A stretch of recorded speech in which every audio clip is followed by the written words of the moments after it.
สบายดีพี่น้องสิมาเก็บใบมะน้อยดิ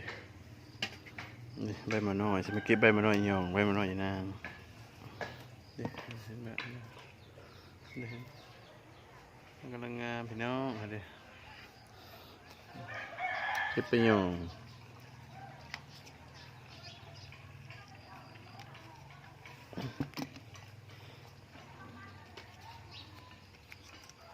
เก็บใบมะน้อยก็ได้พี่น้องเด้อนี่เห็นแบบใบมะน้อยใบวุ้นดำเก็บไปยองดิใบมันปลูกแตกพี่น้องเอ้ย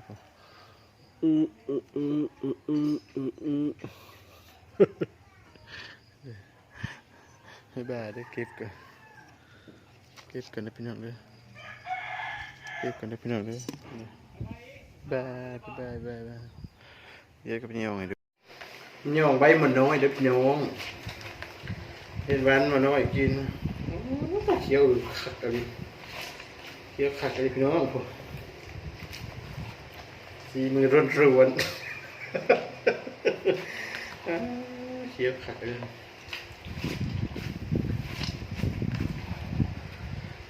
เขียวพี่น้อง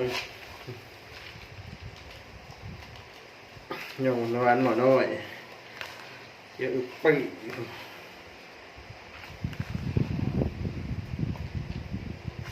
ขัดเลย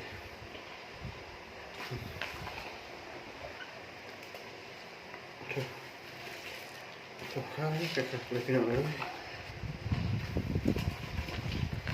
เห็นงานหมอน้อย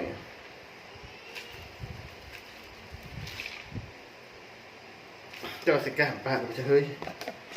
หอมไปเลย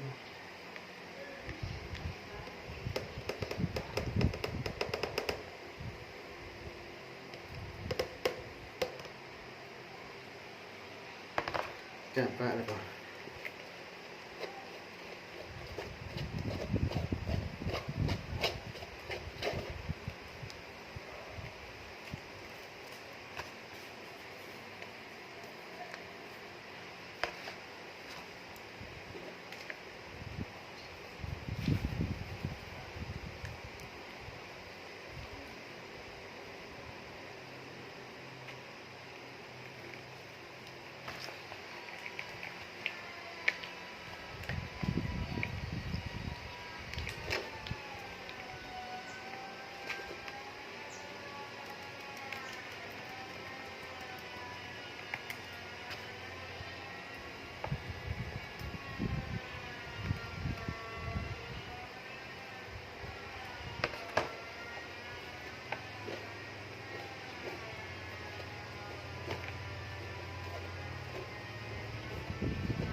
บ๊ายบายจ้ะเดี๋ยวย่องแรกประมาณนี้พี่น้อง